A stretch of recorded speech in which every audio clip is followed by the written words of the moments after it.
Christmas in New York City. Isn't it great? The lights, the storefront displays, the I'm walking is.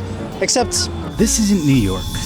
I left New York yesterday and flew 3,000 miles here to Vancouver, British Columbia.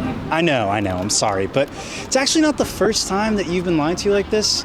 Vancouver and its surrounding towns have been the accomplice to a plethora of lies across movies and television. It's where many a Christmas movie love interest has returned home to re-fall in love with the holiday, their hometown, and their high school sweetheart. Spruce Grove, Washington? Nope. Fort Langley in Canada. New York City? Nah. Martini Town, a studio space just outside of Vancouver. Clearly, Christmas productions are big in Canada, but Vancouver has also been Seattle, New York City, New Hampshire, India, and just a short drive away, it's where Clark Kent, aka Superman, grew up in rural Kansas. Right there, at that barn. But what is it about a place like Vancouver that makes it so attractive to filmmakers? I mean, it's not like it's impossible to shoot in New York. And there's gotta be a great barn in the state of Kansas that would have worked for the Kent family farm. So, why do so many films fake their location?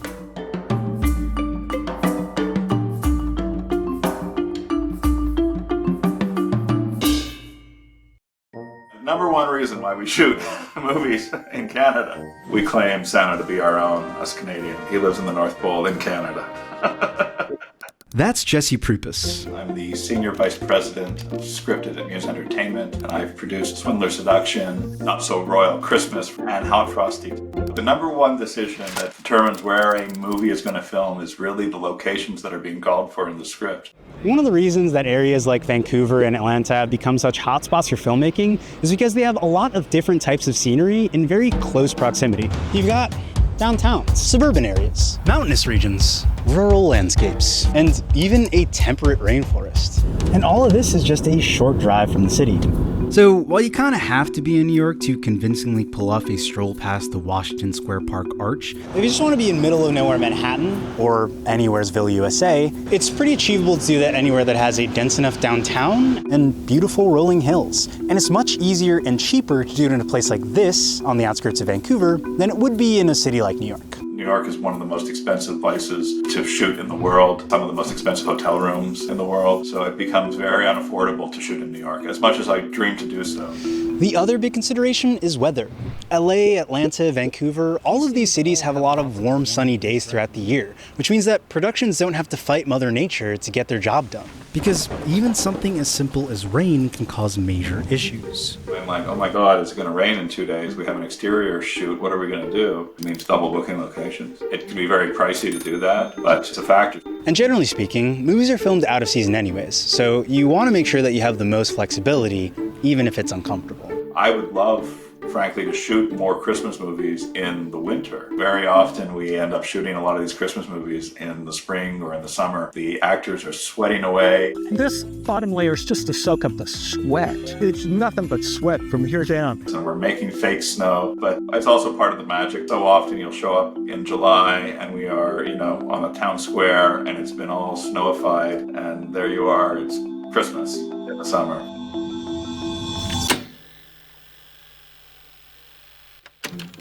Let's take a second to talk about the sponsor of this video, Destination Vancouver. All the things that make Vancouver a great city to make movies in also make it really attractive for personal travel. Within just a short drive, you can go from downtown to the ocean, to the mountains, and even to a temperate rainforest. It's a place where you can build almost any type of vacation during any time of year, thanks to the mild climate.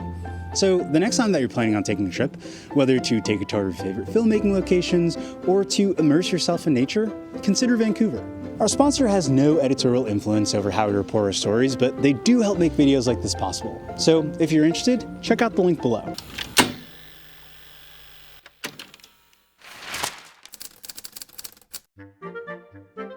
Clever cinematography and production design can do a lot. Like this facade of Riverview Hospital that has doubled as an orphanage, an asylum, and much more. But for a city to be worthwhile to film in, you have to have production-friendly locals and officials. I know that when a Canadian movie producer shows up to shut down streets in New York, that's it's probably not going to happen, and probably rightly so, because there'd be the resentment of thousands of New York residents against us. New York City has a population of 8 million.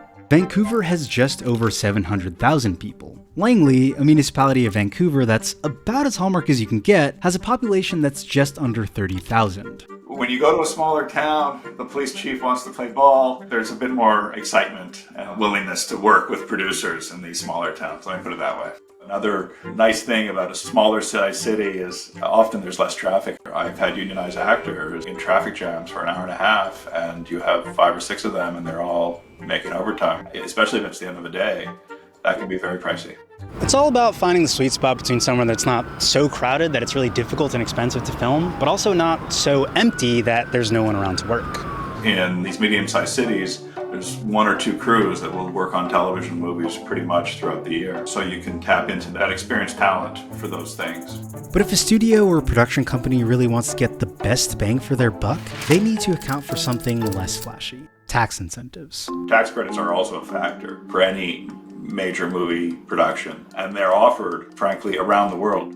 Basically, the government reimburses you for some portion of the cost of your production, as long as you meet their criteria. In Vancouver, you can get tax credits of up to 28%, with no spending cap. To qualify, you have to have a certain percentage of local crew. And that's one of the reasons that Canadian-based productions will often have a Canadian star or producer in the mix. Filming in specific qualified areas can boost your tax credits too. Like this regional ice skating rink that has shown up in a ton of Hallmark movies. Even post-production and animation qualify for tax credits, which is one of the reasons a movie like Into the Spider-Verse had a primarily Canadian workforce. Typically for regional BC, we're counting on about 30%. And so yeah, $300,000 on $1 million you're hoping to get back.